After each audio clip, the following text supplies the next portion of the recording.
Ta mère est une ratée, a dit ma sœur, en pointant sa coupe de champagne vers ma fille de 8 ans. Elle n'a pas chuchoté. Elle l'a proclamé, comme on porte un toast. Autour de nous, dans ce restaurant étoilé de Bordeaux, le silence s'est fait instantanément. Ma fille, Zélie, a baissé les yeux, une larme roulant sur sa joue. J'ai senti mon sang bouillir, mais mon visage est resté de marbre. Ma sœur, Ombeline, pensait qu'elle tenait le monde dans sa main parce qu'elle portait le titre de PDG de l'entreprise familiale. Elle pensait que je n'étais qu'une mère célibataire, vivant en location, conduisant une vieille Peugeot. Ce qu'elle ignorait, alors qu'elle commandait une autre bouteille de vin à 300 € avec l'argent de la société, c'est que le véritable propriétaire était assis juste en face d'elle. Et que le lendemain matin, son règne allait s'effondrer. Avant que je ne vous raconte comment j'ai fait tomber le masque de la Golden Child de ma famille, j'aimerais savoir qui m'écoute en ce moment. Dites-moi dans les commentaires depuis quelle ville ou quel pays vous suivez cette histoire, et quelle heure il est chez vous. J'adore voir à quel point notre communauté est internationale. Allez-y, lâchez un commentaire. Je n'ai pas renversé la table. Je n'ai pas jeté mon verre au visage d'Ombeline, même si chaque fibre de mon corps en avait envie. Nous étions au Chapon Fin, une institution bordelaise où le décor rocaille et les velours rouges imposent une certaine retenue. C'était censé être une fête. Le 30e anniversaire des Transports Vauclin, l'entreprise que mon père avait bâtie de ses mains, camion par camion, kilomètre par kilomètre. Ombeline trônait en bout de table, rayonnante dans une robe de créateur qui coûtait probablement plus cher que ma voiture. Elle avait cette façon de tenir son verre de vin, le petit doigt légèrement levé, qui m'avait toujours agacé. C'était une affectation de fausse noblesse, une tentative désespérée de cacher qu'elle ne comprenait rien aux affaires. Franchement, Castille, a-t-elle continué, sa voix portant jusqu'aux tables voisines où des notables de la ville dînaient discrètement. Je ne sais pas comment tu fais pour vivre avec si peu d'ambition. Papa doit se retourner dans sa tombe. J'ai coupé un morceau de viande pour Zélie, mes mains parfaitement stables. Papa serait surtout soucieux de la marge opérationnelle de ce trimestre, Ombeline. J'ai entendu dire que les chiffres n'étaient pas bons. Elle a éclaté d'un rire strident, un son qui ressemblait à du verre brisé. Oh, écoutez-la. L'experte en logistique qui n'a jamais mis les pieds dans un bureau depuis 5 ans. Castille, chérie, laisse les affaires aux grandes personnes. Tu es consultante freelance, c'est ça? Ce qui veut dire chômeuse déguisée. Ma mère, Félicité, assise à ma droite, a posé une main baguée sur mon bras. Je m'attendais à ce qu'elle me défende. Après tout, j'étais sa fille aussi. Mais comme toujours, l'histoire se répétait. Ne sois pas susceptible, ma chérie, a dit ma mère avec ce sourire condescendant que je connaissais par cœur. Ombeline essaie juste de te motiver. Elle a réussi, elle. Elle porte l'héritage des Vauclin. Tu devrais prendre exemple sur ta sœur aînée au lieu de te contenter de ça. Elle a fait un geste vague désignant mes vêtements simples, mon absence de bijoux, ma vie médiocre. C'était le coup de grâce habituel. Dans la famille Vauclin, il y avait Ombeline, l'élue, la brillante, celle à qui on avait donné les clés du royaume sans qu'elle ait jamais eu à changer une roue de camion. Et il y avait Castille, la cadette, l'introvertie, celle qui aimait les chiffres et les livres, celle qu'on avait écartée de la succession parce qu'elle n'avait pas le charisme nécessaire. Regarde Zélie, a repris Ombeline, s'adressant directement à ma fille qui s'était recroquevillée sur sa chaise. Tu vois ces crevettes? C'est de la qualité. Ta mère ne pourra jamais t'offrir ça. Si tu veux réussir dans la vie, ma petite, il ne faut pas finir comme ta mère. Une ratée qui loue son appartement et compte ses sous à la fin du mois. C'est ça, la réalité. Le mot raté a flotté au-dessus de la table, plus lourd et plus toxique que la fumée de cigare. J'ai vu les épaules de Zélie trembler. J'ai vu la honte, cette honte brûlante et injuste, monter à ses joues. C'est à cet instant précis que quelque chose s'est brisé en moi. Ou plutôt, quelque chose s'est verrouillé. J'ai regardé ma montre. Il était 21h45. Dans moins de 12 heures, le cabinet d'avocat de Maître Enguerrand ouvrirait ses portes. J'ai essuyé la bouche de Zélie avec sa serviette en lin. J'ai posé la mienne sur la table, intacte. L'addition, s'il vous plaît, a crié Ombeline au serveur, claquant des doigts. Et mettez ça sur le compte de l'entreprise, comme d'habitude. C'est moi la patronne, après tout. J'ai regardé ma sœur signer le ticket avec une floriture dramatique. 1200 €. De l'argent qui n'était pas le sien. De l'argent qui appartenait techniquement à ses créanciers. De l'argent qui, par un tour de passe-passe juridique qu'elle était trop incompétente pour comprendre, m'appartenait. On y va, Zélie, ai-je dit doucement. Déjà, c'est moquer Ombline. Tu as peur que ta carrosse se transforme en citrouille? Ah non, c'est vrai, c'est déjà une citrouille. Une Peugeot 307, c'est ça? Elle et ma mère ont ri de concert. Un dieu de harpie en soie et diamant. Je me suis levée. J'ai pris mon sac. J'ai regardé ma sœur droit dans les yeux, pour la première fois de la soirée. Mon regard était si froid, si vide de toute émotion fraternelle, que son rire s'est éteint un bref instant. Profite bien de ton dessert, Ombline, ai-je dit. Il paraît que le goût de la victoire est encore meilleur quand on ne sait pas qu'on a déjà perdu. Qu'est-ce que tu racontes? Tu es folle, a-t-elle marmonné, reprenant sa coupe. Je n'ai pas répondu. J'ai pris la main de ma fille et nous sommes sortis du restaurant, laissant derrière nous la chaleur factice et l'opulence volée. Dehors, l'air de Bordeaux était frais, chargé de l'odeur du fleuve. C'était l'odeur de la réalité. Et la réalité allait frapper très fort. Le silence dans la voiture était lourd. Ma vieille Peugeot, bien que propre et entretenue, tremblait un peu au démarrage. C'était un choix délibéré. Une couverture. Pour le monde et surtout pour ma famille, j'étais Castille la modeste, la consultante en logistique qui vivait au jour le jour. Zélie était attachée à l'arrière, serrant contre elle son doudou qu'elle avait caché dans son sac à main de petite fille. Je la regardais dans le rétroviseur. Ses grands yeux étaient encore humides. Maman, a-t-elle chuchoté alors que nous traversions le pont de pierre. Oui, ma chérie. Est-ce que Tata a raison? Est-ce qu'on est pauvre? Mon cœur s'est serré. Pas de douleur, mais de rage. Une rage froide, calculatrice. Ombline avait osé toucher à l'innocence de ma fille. Elle avait planté une graine d'insécurité dans l'esprit d'une enfant de 8 ans. C'était impardonnable. Non, Zélie, ai-je répondu fermement. Être riche, ce n'est pas avoir des sacs à main brillants ou crier fort dans les restaurants. Tata Ombline fait beaucoup de bruit. Mais le bruit ne paie pas les factures. Je me suis garée devant notre immeuble. C'était une résidence correcte, mais loin du standing auquel j'aurais pu prétendre. J'avais choisi de vivre ici pour rester sous le radar. Pour observer. Une fois Ellie couchée, après lui avoir lu 2 histoires pour chasser les mots cruels de sa tante, je me suis assise dans mon bureau. J'ai ouvert mon coffre-fort dissimulé derrière une fausse prise électrique. J'en ai sorti un ordinateur portable sécurisé, totalement déconnecté de mon réseau domestique habituel. J'ai allumé l'écran. Le logo des Orion Capital est apparu. Personne ne savait. Personne ne se doutait que la petite Castille, celle qui était toujours le nez dans ses livres de maths, avait miné du Bitcoin en 2011 alors que tout le monde riait de la monnaie magique.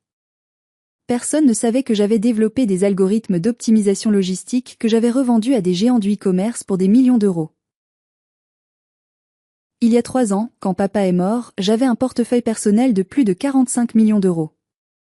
J'avais voulu aider l'entreprise. J'avais voulu dire à Ombline, je peux investir, modernisons la flotte. Mais le jour de l'enterrement, elle m'avait dit, ne t'inquiète pas pour la société, Castille. Maman et moi on gère. Toi, occupe-toi de tes petits projets. On n'a pas besoin de toi. Alors je les ai laissés faire. Et j'ai regardé. J'ai vu Ombline transformer une entreprise de transport respectée en son terrain de jeu personnel. Elle a licencié les vieux chauffeurs fidèles pour rajeunir l'image. Elle a redécoré les bureaux pour des sommes astronomiques. Elle a investi la trésorerie dans des projets immobiliers douteux qui se sont effondrés. Il y a 6 mois, les banques ont menacé de saisir les camions. La société Vauclin était au bord de la faillite. C'est là que je suis intervenue. Pas en tant que sœur. En tant que prédatrice. J'ai créé Orion Capital, un fonds d'investissement enregistré au Luxembourg, totalement anonyme. J'ai contacté les banques. J'ai racheté la dette de l'entreprise familiale avec une décote. J'ai injecté du capital contre des actions. Beaucoup d'actions. Aujourd'hui, Orion Capital détenait 70% des parts de Transport Vauclin. Ombeline croyait qu'Orion était un conglomérat sans visage géré par des Suisses ou des Américains. Elle envoyait des rapports enjolivés, pleins de jargon managérial vide, à une adresse mail générique. Elle ne savait pas que c'était moi, sa petite sœur ratée, qui lisait ses mensonges chaque soir en buvant ma tisane.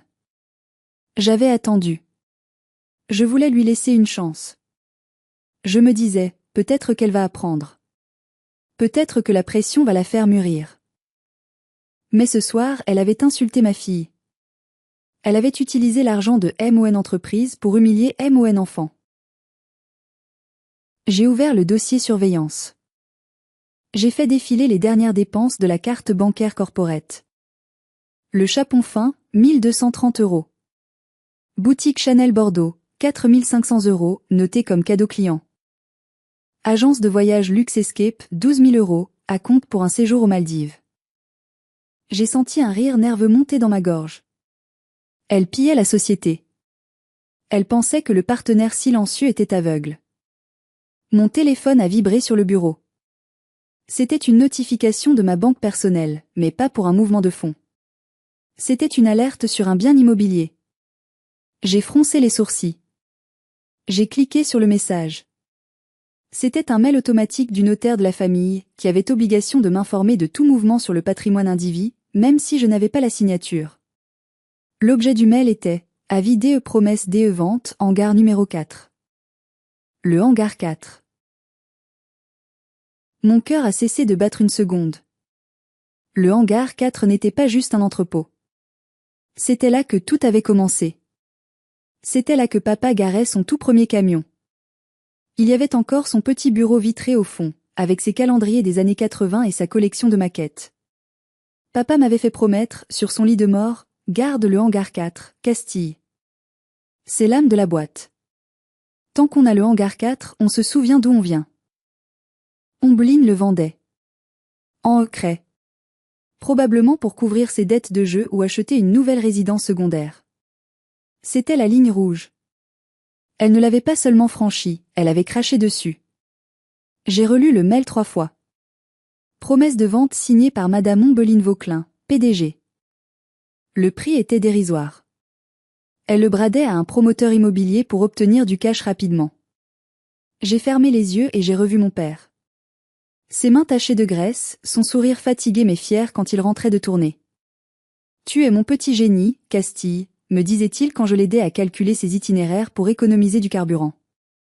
Il savait qu'Ombeline était superficielle, mais il l'aimait trop pour le voir vraiment. Il pensait que le titre de PDG la ferait grandir. Il s'était trompé. Et sa cécité menaçait maintenant d'effacer toute trace de son passage sur Terre. La tristesse a fait place à une détermination glaciale. Ce n'était plus une question d'argent. C'était une guerre pour la mémoire. J'ai saisi mon téléphone. Il était presque 23 heures, mais je savais que Maître Enguerrand ne dormait pas. Il était l'ancien avocat de mon père, et le seul à connaître le secret d'Orion Capital. Il était mon allié dans l'ombre, mon mentor. « Allô, Castille ?» Sa voix était rauque, inquiète. « Il est tard. » Un problème avec Zélie? Non, Enguerrand. C'est Ombeline. Elle a signé une promesse de vente pour le hangar 4. Un silence lourd à l'autre bout du fil. Enguerrand savait ce que ce lieu représentait. Cette imbécile. Elle n'a pas le droit de faire ça sans l'accord du conseil d'administration. Mais elle pense qu'elle est le conseil d'administration. Exactement, ai-je dit, ma voix tranchante comme une lame de rasoir. Elle a oublié qu'elle ne possède plus que 30% des parts. Elle a oublié qu'elle a un patron. Que veux-tu faire, Castille? On peut bloquer la vente juridiquement, ça prendra quelques jours. Non. Je ne veux pas juste bloquer la vente. Je veux couper la tête du serpent. J'ai pris une grande inspiration. C'était le moment. 3 ans de silence. 3 ans à jouer la petite sœur soumise et pauvre. 3 ans à supporter les regards de pitié de ma mère et le mépris de ma sœur. Enguerrand active la clause chimère. Il y a eu une pause. La clause chimère? Tu es sûr? C'est l'option nucléaire, Castille. Une fois que c'est lancé, il n'y a pas de retour en arrière. Ta famille, ça va les détruire. Ma famille est déjà détruite, Enguerrand. Elles l'ont détruite le jour où elles ont décidé que l'argent comptait plus que le sang. Ombeline a traité ma fille de ratée ce soir. Elle a dit que j'étais une honte. Je vois, dit Enguerrand. Sa voix avait changé. Elle était devenue professionnelle, dure. Très bien. Je prépare les documents. Convocation pour assemblée générale extraordinaire. Ordre du jour, révocation du mandat social du président directeur général et audit des comptes. Je veux que ce soit fait demain matin. À 9 heures précises. Je serai là. Tu vas venir en tant que Castille ou en tant qu'Orion? Les deux. Je veux qu'elle voie mon visage quand elle perdra tout. Je veux qu'elle sache que la ratée est celle qui signe son licenciement. Compris. Je serai dans le hall avec les huissiers. Dors un peu, Castille. Demain sera une longue journée. J'ai raccroché. Je n'ai pas dormi. J'ai passé la nuit à imprimer des documents. Les relevés bancaires, les preuves de détournement de fonds, les contrats de leasing des voitures de luxe, les factures de ses vacances. J'ai monté un dossier épais de 5 centimètres. C'était le dossier de son incompétence. C'était son acte d'accusation. Vers 4 heures du matin, je suis allé dans la chambre de Zélie. Elle dormait paisiblement, serrant son lapin en peluche. J'ai caressé ses cheveux. Demain, ma chérie, ai-je chuchoté, personne ne te traitera plus jamais de fille de ratée. Demain, on reprend ce qui est à nous. Je dois vous poser une question difficile. Si vous découvriez que votre frère ou votre sœur vendait l'héritage le plus précieux de vos parents pour s'acheter des jouets de luxe, qu'auriez-vous fait à ma place? Auriez-vous essayé de parler une dernière fois, ou auriez-vous appuyé sur le bouton nucléaire comme moi? Dites-moi ce que vous auriez fait dans les commentaires. Je lis tout. Le soleil s'est levé sur Bordeaux, gris et pluvieux. Un temps parfait pour une exécution. Je suis allé dans mon dressing. J'ai poussé les vieux pulls et les jeans que je portais pour jouer mon rôle. Tout au fond, sous une housse, il y avait mes vêtements de guerre. Des tailleurs sur mesure, des chaussures italiennes, des pièces que je portais lors de mes réunions secrètes à Luxembourg ou à Londres. J'ai choisi un tailleur pantalon bleu nuit, coupe impeccable, autoritaire. J'ai mis mes talons hauts. Je me suis maquillée, non pas pour séduire, mais pour intimider. Quand je me suis regardée dans le miroir, Castille, la petite sœur effacée, n'était plus là. La présidente d'Orion Capital la regardait en face. Et elle n'était pas venue pour négocier. Zélie s'est réveillée en frottant ses yeux, et quand elle m'a vue, elle s'est figée. Elle ne m'avait jamais vue habillée comme ça. Jamais vue avec cette posture, ce port de tête. « Maman ? Tu vas à un mariage ?» a-t-elle demandé, confuse. J'ai souri, mais c'était un sourire de combattante. « Non, ma puce. Je vais au travail. Et tu viens avec moi. » Mais, il y a école. Aujourd'hui, l'école est annulée. Aujourd'hui, tu vas apprendre une leçon qu'aucun livre ne pourra jamais t'enseigner. Habille-toi. Mets ta belle robe bleue. Nous sommes descendus. Au lieu de nous diriger vers ma vieille Peugeot, nous sommes allés vers le trottoir où une berline noire aux vitres teintées attendait. Le chauffeur, un homme que j'employais pour mes déplacements d'affaires, a ouvert la portière. « Bonjour, Madame Vauquelin. »« Mademoiselle. » Les yeux de Zélie étaient ronds comme des soucoupes. « C'est à nous ? » ?»« C'est un outil de travail, Zélie. »« Monte. » Dans la voiture, l'atmosphère était feutrée, isolée du bruit de la ville. J'ai pris les mains de ma fille dans les miennes. Il fallait qu'elle comprenne. Je ne voulais pas qu'elle devienne arrogante comme Ombeline. Je voulais qu'elle comprenne la nature du pouvoir. Zélie, tu te souviens de ce que Tata a dit hier? Qu'elle était importante parce qu'elle faisait du bruit? Elle a hoché la tête. Écoute-moi bien. Tata Ombeline, c'est comme un feu d'artifice. Un feu d'artifice? Oui. C'est bruyant. C'est brillant. Tout le monde regarde en faisant ouh et ah. Ça prend toute la place dans le ciel. Ça fait peur aux chiens et ça impressionne les gens simples. Mais ça dure combien de temps, un feu d'artifice? Quelques minutes, a-t-elle répondu timidement. Exactement. Et après? Après, il ne reste que de la fumée et des déchets en carton par terre. C'est vide. J'ai serré ses mains un peu plus fort. Je ne veux pas que tu sois un feu d'artifice, Zélie. Je veux que tu sois un phare. Un phare? Un phare ne fait pas de bruit. Il ne court pas partout pour dire regardez-moi. Il reste debout, solide, ancré dans le rocher. Les tempêtes peuvent frapper, les vagues peuvent s'écraser, il ne bouge pas. Il se contente de briller. Il montre le chemin au navire. Il a le vrai pouvoir, parce qu'il sauve des vies et qu'il dure pour toujours. Zélie a froncé les sourcils, réfléchissant intensément. Toi, tu es un phare, maman? J'ai senti une boule dans ma gorge. J'essaie, ma chérie. J'essaie de rester solide pour nous deux. Et aujourd'hui, nous allons allumer la lumière. Très fort. La voiture a tourné dans le quartier d'affaires de Bordeaux. Au loin, je voyais l'immeuble de verre et d'acier des transports Vauquelin. Mon père l'avait fait construire sobre, fonctionnel. Ombeline avait ajouté une enseigne néon gigantesque sur le toit et des sculptures modernes absurdes devant l'entrée. On va voir Tata, a demandé Zélie, une pointe d'inquiétude dans la voix. On va voir une employée qui a oublié qui signe ses chèques, ai-je corrigé. N'aie pas peur. Tant que je suis là, personne ne peut t'atteindre. Tu te souviens? Tu es la fille du phare. Elle a redressé ses petites épaules, imitant ma posture. Je suis la fille du phare, a-t-elle répété. La berline s'est arrêtée juste devant les portes tournantes.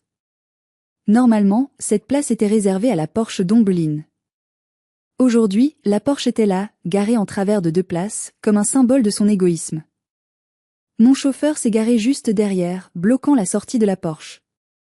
Madame, a dit le chauffeur en m'ouvrant la porte. Je suis sortie. Le vent de la Garonne a fouetté mon visage, mais je ne l'ai pas senti. J'ai ajusté ma veste. J'ai pris la main de Zélie. Allons-y, le hall d'entrée des transports Vauquelin avait changé. Ombeline avait remplacé le carrelage robuste par du marbre italien glissant et installé un lustre qui semblait prêt à s'écraser sur la tête des visiteurs. C'était du nouveau riche dans ce que cela avait de plus vulgaire. Je me suis dirigée vers les portiques de sécurité. Le gardien, un certain monsieur Dubois que je ne connaissais pas, Ombeline avait viré le vieux René qui me donnait des bonbons quand j'étais petite, s'est levé, l'air ennuyé. Et on ne rentre pas comme ça. Vous avez un rendez-vous? Il a aboyé sans même me regarder vraiment. Il voyait une femme et une enfant, pas des partenaires d'affaires. Je me suis arrêtée. Je viens pour la réunion de 9 heures. Il a consulté sa tablette en ricanant. Il n'y a pas de réunion de 9 heures sur le planning de Madame la Présidente. Et sûrement pas avec des enfants. Allez, circulez avant que j'appelle la police. C'est une entreprise sérieuse ici. J'ai failli rire. Sérieuse? Cette entreprise était devenue une blague. À ce moment-là, l'ascenseur VIP s'est ouvert. Ombeline en est sortie, entourée de 2 assistants qui prenaient des notes frénétiquement pendant qu'elle marchait. Elle portait des lunettes de soleil à l'intérieur, comme une star de cinéma ratée. Elle s'est arrêtée net en nous voyant. Elle a baissé ses lunettes sur le bout de son nez. Castille? Mais qu'est-ce que tu fous là? Elle a regardé autour d'elle, vérifiant si des employés regardaient. Tu viens t'excuser pour ta scène d'hier soir? Franchement, amener Zélie ici, c'est pathétique. Tu utilises ta fille comme bouclier? Je ne viens pas m'excuser, Ombeline. Je viens travailler. Elle a éclaté de rire, un son qui a résonné dans le hall de marbre. Travailler? Ici? Mais ma pauvre fille, on ne cherche pas de femme de ménage. Allez, rentre chez toi, tu me fais honte. Dubois, sortez-les. Le gardien a contourné son bureau, la main sur sa ceinture, prêt à me saisir le bras. Je ne vous conseille pas de la toucher, a résonné une voix de baryton derrière moi. Les portes tournantes ont tourné. Maître Enguerrand est entré. Il n'était pas seul. Il était accompagné de 2 hommes en costume gris portant des mallettes, des auditeurs financiers et d'un huissier de justice avec son insigne officiel. Ombeline a blanchi. Elle connaissait Enguerrand. Tout le monde à Bordeaux connaissait Enguerrand. C'était le requin le plus redouté du barreau d'affaires. Maître Enguerrand, a bégayé Ombeline. Qu'est-ce que vous faites ici? Je n'ai pas demandé d'avocat. Enguerrand ne l'a même pas regardé. Il s'est avancé vers moi. Il s'est arrêté à 1 mètre, a joint les talons et s'est incliné respectueusement, une marque de déférence qu'il n'accordait qu'à ses plus gros clients. Madame la Présidente, a-t-il dit, sa voix portant clairement dans le hall silencieux. Le quorum est atteint. Les actionnaires sont représentés. La salle du conseil est-elle prête? Le silence qui a suivi a été absolu. Le gardien s'est figé, sa main retombant le long de son corps. Les assistants d'Ombeline ont cessé d'écrire. Ombeline a cligné des yeux, confuse. Présidente? De quoi vous parlez? Je suis la présidente. Castille n'est rien. C'est ma petite sœur chômeuse. Je me suis tournée vers elle. J'ai ôté mes lunettes de soleil imaginaire. Je ne suis pas chômeuse, Ombeline. Je suis Orion Capital. Sa bouche s'est ouverte, mais aucun son n'est sorti. C'était comme voir un poisson hors de l'eau, cherchant désespérément de l'oxygène. Monte, Ombeline, ai-je ordonné, ma voix calme mais autoritaire. On ne va pas laver notre linge sale dans le hall. J'ai pris la main de Zélie et je me suis dirigée vers les portiques. Le gardien, livide, s'est précipité pour m'ouvrir le passage avec son badge, ses mains tremblant légèrement. Merci, ai-je dit froidement sans le regarder. Nous sommes entrés dans l'ascenseur. Ombeline nous a suivis, hébétée, comme une prisonnière marchant vers l'échafaud. Les portes se sont fermées, nous enfermant dans une boîte métallique qui montait vers le ciel. L'ascension vers la vérité avait commencé. L'ascenseur a grimpé les 20 étages dans un silence oppressant. Je pouvais entendre la respiration saccadée d'Ombeline. Elle me fixait, ses yeux passant de mon visage à celui d'Enguerrand, cherchant une trace de plaisanterie. Elle ne pouvait pas y croire. Son cerveau refusait de traiter l'information. Pour elle, l'ordre naturel des choses était Ombeline en haut, Castille en bas. Inverser cette polarité était aussi impossible que de voir le soleil se lever à l'ouest. Les portes se sont ouvertes sur le dernier étage. Le penthouse exécutive. Ombeline avait fait abattre les murs pour créer un open space gigantesque menant à une salle de conférence vitrée avec vue panoramique sur la Garonne. Des cadres dirigeants étaient déjà là, buvant du café, discutant des chiffres désastreux du trimestre. Ils se sont tus en nous voyant entrer. Ils ont vu Ombeline, pâle comme un linge. Puis ils m'ont vu, moi, Castille, qu'ils n'avaient pas croisé depuis l'enterrement de papa. Et ils ont vu l'armée d'avocats derrière moi. Dans la salle de réunion. Tout de suite, ai-je dit. Ce n'était pas une demande. Les directeurs se sont regardés, hésitants, puis ont regardé Ombeline. Elle n'a rien dit. Elle a juste marché mécaniquement vers la salle. Ils ont suivi. La salle du conseil était immense. Une table en acajou de 12 mètres de long trônait au centre. Ombeline s'est dirigée instinctivement vers le fauteuil en cuir noir au bout de la table, la place du chef. Non, ai-je dit. Elle s'est figée, la main sur le dossier du fauteuil. Quoi? C'est ma place. Plus maintenant. Assieds-toi sur le côté. J'ai pointé une chaise standard sur le flanc gauche. Tu te prends pour qui? A-t-elle sifflé, retrouvant un peu de son venin. Tu entres ici avec tes amis avocats et tu crois que tu peux me donner des ordres? C'est MON Entreprise. Maman m'a nommé. Maman n'a pas de part, Ombeline. Maman vit de la rente que papa lui a laissée. Et toi tu as vendu tes parts à la banque il y a 2 ans pour couvrir tes pertes en bourse. Tu te souviens? Elle a rougi violemment. C'était un secret qu'elle gardait jalousement. J'ai gardé les droits de vote, a-t-elle menti.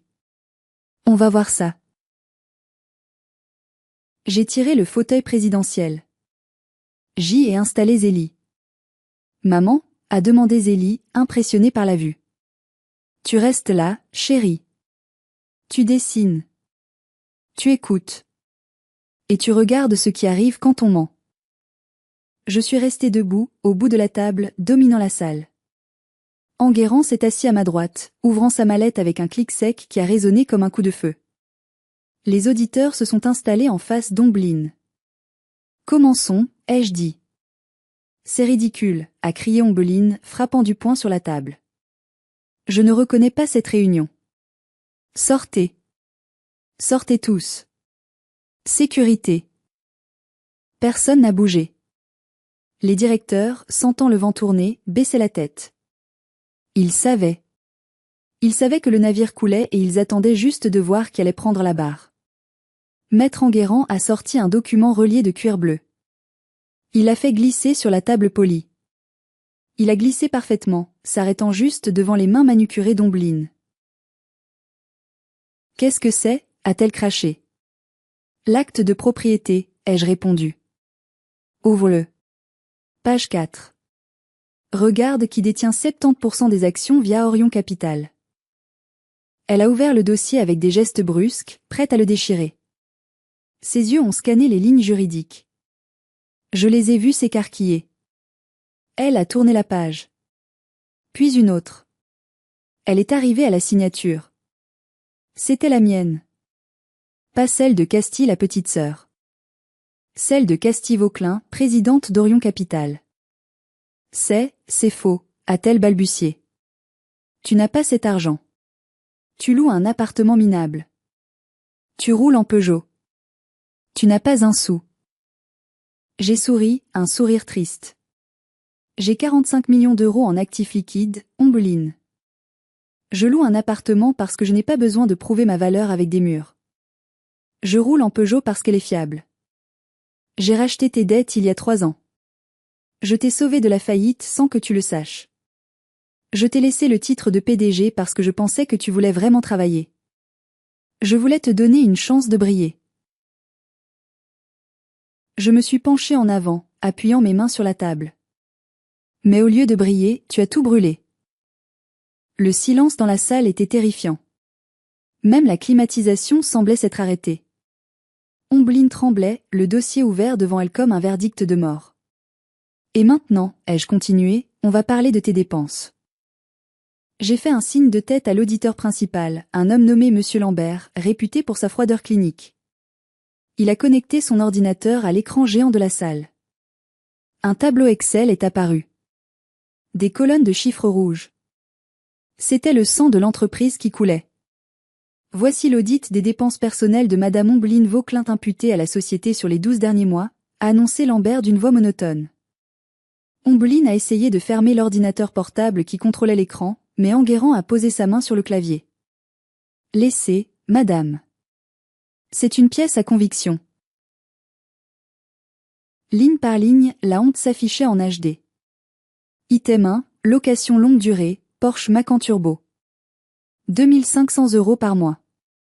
Justificatif, véhicule de liaison rapide pour urgence logistique. J'ai levé un sourcil. Des urgences logistiques, Ombeline ? Tu n'as jamais mis les pieds dans un entrepôt. Tu utilises cette voiture pour aller au golf. C'est pour l'image de marque, a-t-elle crié, la voix aiguë, défensive. Un PDG ne peut pas rouler en Twingo. Les clients doivent voir qu'on a du succès. Le succès, c'est d'avoir de la trésorerie, pas des dettes, ai-je répliqué. Item 14, facture Institut Beauté Divine. 15 000 € sur l'année. Justificatif, frais de représentation. Un murmure a parcouru les directeurs présents. 15 000 € de crème et de massage pendant qu'on leur refusait des augmentations de 2%. Item 32, voyage aux Maldives. 22 000 €. Justificatif, exploration de nouveaux marchés en Asie du Sud. Il n'y a pas de route aux Maldives, Ombeline, ai-je explosé, perdant mon calme pour la première fois. C'est un archipel. Tu allais transporter quoi ? Des noix de coco ? C'était tes vacances. Elle s'est recroquevillée sur sa chaise. Elle ne pouvait plus nier. L'épreuve était là, projetée en 4K. Et le pire, ai-je dit, baissant la voix pour qu'elle soit encore plus menaçante. Le pire, c'est le hangar 4. À l'évocation du hangar, elle a sursauté. Tu as signé une promesse de vente hier. En secret. Pour 400 000 €. Alors que le terrain en vaut le triple. Tu voulais du cash rapide, c'est ça ? Pour payer quoi ? Tes dettes de jeu ? Elle n'a pas répondu. Elle pleurait maintenant. Des larmes de rage, pas de remords. C'était le bureau de papa, Ombeline. C'était là qu'il dormait sur un lit de camp quand il a lancé la boîte. Et toi, tu le brades pour te payer des sacs à main. Je me suis tournée vers Zélie. Elle avait arrêté de dessiner. Elle regardait sa tante avec une expression que je n'avais jamais vue, de la pitié mêlée de dégoût. Elle comprenait. Elle voyait la reine nue. Ce n'est pas illégal, a tenté Ombeline dans un dernier sursaut. Je suis la gérante. J'ai le droit de gestion. Article L241-3 du Code de commerce, a coupé Maître Enguerrand. Abus de biens sociaux. Utilisation des biens de la société à des fins personnelles contraires à l'intérêt de celle-ci. Passible de 5 ans d'emprisonnement et 375 000 € d'amende. Le mot emprisonnement a frappé Ombeline comme une gifle physique. Elle a porté la main à sa gorge. Tu ne mettrais pas ta propre sœur en prison, a-t-elle chuchoté. C'est ce que nous allons voir, ai-je dit. À cet instant, la porte de la salle de réunion s'est ouverte avec fracas. Je n'ai pas eu besoin de me retourner pour savoir qui c'était. L'odeur de parfum lourd et le bruit des talons claquant sur le parquet. Les renforts étaient arrivés. La mère poule venait sauver son poussin. « Qu'est-ce qui se passe ici ?» a hurlé ma mère, félicitée. On m'a dit que Castille avait fait irruption avec des hommes de main. Ombeline, ma chérie, ça va ? Elle s'est précipitée vers Ombeline, l'enlaçant protecteur. Puis elle s'est tournée vers moi, le visage déformé par la colère. Toi. Toujours toi. Tu ne peux pas supporter que ta sœur réussisse. Tu es venu tout gâcher par jalousie. Sors d'ici tout de suite avant que j'appelle la police. J'ai soupiré. Je m'y attendais. Mais cette fois, j'avais une munition spéciale pour elle aussi. Assieds-toi, maman, ai-je dit calmement. Ne me donne pas d'ordre. Je suis ta mère. Assieds-toi, ou je montre à tout le monde l'item numéro 45 de l'audit. Elle s'est figée. De quoi tu parles ? L'assurance vie de papa. Celle qui était censée payer ta retraite. Tu crois qu'elle est toujours sur ton compte ? Ma mère a regardé Ombeline. Ombeline a détourné le regard. Quoi ? A murmuré ma mère. Ombeline, qu'est-ce qu'elle raconte ? Montrez-lui, ai-je dit à Lambert. L'écran a changé. Une nouvelle ligne est apparue. Virement sortant, compte joint félicité Ombeline Vauclin vers compte offshore Panama. Montant, 250 000 €. Date, 14 février de l'année dernière. Ma mère a fixé l'écran. Elle a sorti ses lunettes de son sac pour être sûre. Elle a lu. Elle a relu. Ombeline. Sa voix tremblait. C'est l'argent de la maison de campagne ? C'est mon argent pour mes vieux jours ? Ombeline pleurait à chaudes larmes maintenant, le mascara coulant sur ses joues. J'en avais besoin, maman. C'était un investissement. Je voulais le remettre. Je te jure que je voulais le remettre. Tu as volé ta propre mère ? Le silence de ma mère était terrible. Elle qui avait toujours défendu Ombeline, qui avait toujours dit Ombeline a le sens des affaires, Ombeline est intelligente. Elle réalisait soudain qu'elle avait nourri un parasite. Elle avait méprisé la fille qui aurait pu la protéger, moi, pour idolâtrer celle qui l'avait dépouillée. Ma mère s'est laissée tomber sur une chaise, anéantie. Elle avait vieilli de 10 ans en 10 secondes. Elle m'a tout pris, a chuchoté ma mère. Castille, elle m'a tout pris. Je n'ai ressenti aucune joie. Juste une immense fatigue. C'était donc ça, ma famille. Un nid de vipères qui se mordaient entre elles. Elle ne t'a pas tout pris, maman, ai-je dit doucement. Parce que j'ai bloqué le virement. Les deux têtes se sont relevées simultanément. Quoi ? Je surveille les comptes depuis 3 ans, vous vous souvenez ? Quand j'ai vu le mouvement, j'ai utilisé mes droits de créancier principal pour geler les actifs suspects. L'argent est sur un compte séquestre. Il est en sécurité. Ma mère a éclaté en sanglots. Elle a tendu la main vers moi. Oh, Castille, merci. Je ne savais pas, je suis désolée. J'ai reculé légèrement. Je ne voulais pas de ses excuses maintenant. C'était trop facile. Elle m'aimait parce que je venais de sauver son argent, pas parce que j'étais sa fille. Je me suis levée et j'ai marché jusqu'à Ombeline. Elle était recroquevillée, petite, pitoyable. Loin de la femme arrogante du restaurant. Ombeline Vauquelin, ai-je prononcé officiellement. En tant qu'actionnaire majoritaire, je prends les décisions suivantes avec effet immédiat. 1. Tu es démise de tes fonctions de PDG pour faute lourde. 2. Ta voiture de fonction est saisie. 3. Tu as 48 heures pour libérer l'appartement de fonction du centre-ville. 4. Tes cartes de crédit sont bloquées. Elle a hoché la tête, résignée. Je vais aller en prison? J'ai regardé Zélie. Elle nous observait, fascinée et effrayée. Je ne pouvais pas envoyer sa tante en prison. Pas devant elle. Et puis, la prison était trop facile. En prison, on ne travaille pas, on attend. Je voulais qu'Ombeline apprenne. Non, ai-je dit. Je ne porte pas plainte. Pour l'instant. L'espoir a brillé dans les yeux d'Ombeline. Merci. Merci Castille. Je promets, je vais changer, je vais trouver un autre travail. Qui a dit que tu allais trouver un autre travail, ai-je coupé. Tu as une dette envers cette société. Tu as une dette envers maman. Et tu vas la rembourser. Comment? Je n'ai plus rien. J'ai souri. Le vrai châtiment arrivait. Tu vas travailler ici. Chez Vauquelin. Tu me gardes comme directrice, a-t-elle demandé, incrédule. Non. Le poste de directrice est pour quelqu'un de compétent. Toi, tu vas aller là où on a besoin de main-d'œuvre. Au hangar 4. Le hangar? Oui. Le chef d'entrepôt cherche une préparatrice de commande. C'est physique. C'est sale. Il fait froid en hiver et chaud en été. Ça commence à 6 heures du matin. Tu porteras un gilet jaune et des chaussures de sécurité. Tu plaisantes?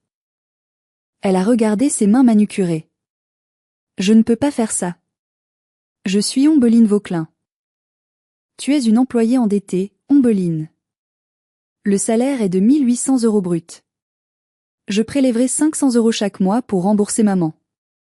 Tu apprendras ce que c'est que de gagner 1 euro à la sueur de ton front. C'est à prendre ou à laisser.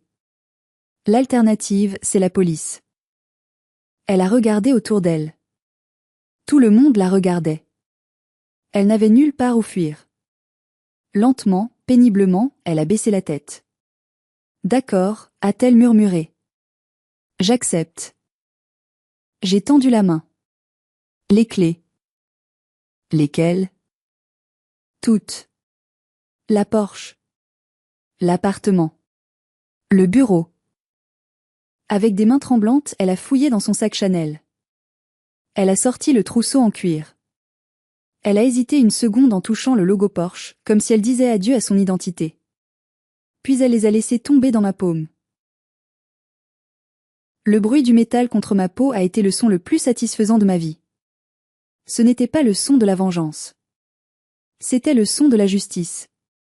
Enguerrand, faites signer les papiers, ai-je dit. Je me suis tournée vers les directeurs. Messieurs, dames. À partir de maintenant, c'est moi qui reprends les rênes. Fini les voyages aux Maldives. On retourne aux fondamentaux. On va moderniser la flotte, on va réembaucher les chauffeurs licenciés, et on va faire de cette boîte ce que mon père voulait qu'elle soit, un modèle d'excellence, pas une vache à lait. Au travail. Ils se sont levés d'un bond, électrisés par le changement d'ambiance. Ils avaient enfin un capitaine. J'ai pris la main de Zélie. Viens, ma chérie. On a fini. Nous avons marché vers la sortie. Je n'ai pas regardé ma mère qui pleurait doucement dans son coin. Je n'ai pas regardé Ombeline qui signait sa déchéance. Dans l'ascenseur, Zélie m'a regardé avec admiration. Maman? Oui. Tu étais le phare. Tu as brûlé le feu d'artifice. J'ai ri, un vrai rire libérateur. J'ai pris ma fille dans mes bras et je l'ai serrée fort. Oui. Et maintenant, le feu d'artifice va apprendre à devenir une bougie. C'est un début. En traversant le hall, le gardien, Monsieur Dubois, s'est précipité pour m'ouvrir la porte, manquant de trébucher dans son zèle. Au revoir, Madame la Présidente. Bonne journée, Madame la Présidente. Je me suis arrêtée. Monsieur Dubois. Oui, Madame. Soyez poli avec la nouvelle préparatrice de commande qui arrivera demain matin. Elle s'appelle Ombeline. Elle aura besoin qu'on lui montre où sont les vestiaires. Il a écarquillé les yeux, a compris, et a avalé sa salive. Bien sûr, Madame. Je m'en occuperai. Dehors, la pluie avait cessé. Le soleil perçait les nuages au-dessus de Bordeaux. L'air semblait plus propre. 6 mois ont passé depuis ce jour fatidique. La vie a repris un cours normal, mais tout a changé. L'entreprise Transport Vauclin se porte mieux que jamais. J'ai investi dans des camions électriques et optimisé les tournées grâce à mes algorithmes. Les bénéfices sont réels, pas artificiels. Les employés sont heureux. Ils savent que la patronne sait ce qu'elle fait. Je vis toujours dans le même appartement. Je roule toujours en Peugeot, même si j'ai fait réparer la climatisation. Je n'ai pas besoin de plus. Le luxe, pour moi, c'est la tranquillité d'esprit. Et Ombeline ? C'est la partie la plus surprenante de l'histoire. Les premières semaines au hangar 4 ont été un enfer pour elle. Elle rentrait épuisée, les ongles cassés, se plaignant à qui voulait l'entendre. Elle me détestait. Mais petit à petit, quelque chose a changé. Le travail physique l'a ancrée dans la réalité. Les chauffeurs routiers, qui ne savaient pas qui elle était vraiment, ou faisaient semblant de ne pas savoir, l'ont traitée comme une égale, pas comme une princesse. Ils l'ont vannée, ils l'ont bousculée, mais ils l'ont aussi aidée. Pour la première fois de sa vie, Ombeline a dû gagner le respect au lieu de l'exiger. Hier, je suis passée au hangar pour une inspection surprise. Je l'ai vue au loin. Elle portait un gilet jaune taché de graisse, ses cheveux étaient attachés en queue de cheval simple. Elle riait avec un vieux cariste en mangeant un sandwich triangle. Elle m'a vue. Elle a arrêté de rire. Elle s'est approchée. J'ai cru qu'elle allait m'insulter. « Salut, Castille », a-t-elle dit. Sa voix était différente. Moins aiguë. Plus posée. « Salut, Ombeline. Le rapport de stock est à jour ? Oui. J'ai trouvé une erreur dans la livraison de pneus hier. J'ai fait économiser 2000 balles à la boîte. Il y avait une lueur de fierté dans ses yeux. Une vraie fierté. Pas celle d'avoir acheté un sac, mais celle d'avoir été utile. Bien joué, ai-je dit sincèrement. Continue comme ça. Elle a hésité, puis a ajouté, maman va bien. Elle m'a dit que tu l'avais emmenée déjeuner dimanche. C'est gentil. Ma mère avait aussi changé. Elle vivait plus modestement, mais elle était plus apaisée. Elle avait arrêté d'essayer d'impressionner ses amis du club de bridge. On essaie de reconstruire, a dit Ombeline en regardant ses chaussures de sécurité. Je ne suis pas encore un phare, Castille. Mais je crois que j'ai arrêté d'être un feu d'artifice. J'ai souri. Une bougie, c'est bien aussi, Ombeline. Ça est clair. Je suis reparti vers ma voiture, le cœur léger. J'avais sauvé l'entreprise. J'avais sauvé l'héritage de papa. Mais surtout, d'une manière étrange et brutale, j'avais peut-être sauvé ma sœur d'elle-même. Zélie m'attendait dans la voiture, faisant ses devoirs. Tout va bien, maman ? Tout va très bien, ma chérie. On rentre à la maison. La plus grande victoire n'est pas d'écraser ceux qui nous ont fait du mal. C'est de les forcer à devenir meilleurs, même s'ils doivent passer par l'enfer pour y arriver. Je suis Castille Vauclin. Je suis une mère, une sœur et une chef d'entreprise. Et je n'ai plus besoin de me cacher. Merci d'avoir écouté mon histoire jusqu'au bout. C'était un voyage difficile, mais nécessaire. J'espère que cela vous inspire à rester fort face à ceux qui vous sous-estiment. Si vous avez aimé cette vidéo, s'il vous plaît, mettez un j'aime et abonnez-vous à la chaîne pour ne pas rater les prochaines histoires. Et surtout, dites-moi en commentaire, quelle est votre plus grande victoire silencieuse ? Je lirai vos réponses avec attention. Prenez soin de vous, et soyez des phares. À bientôt.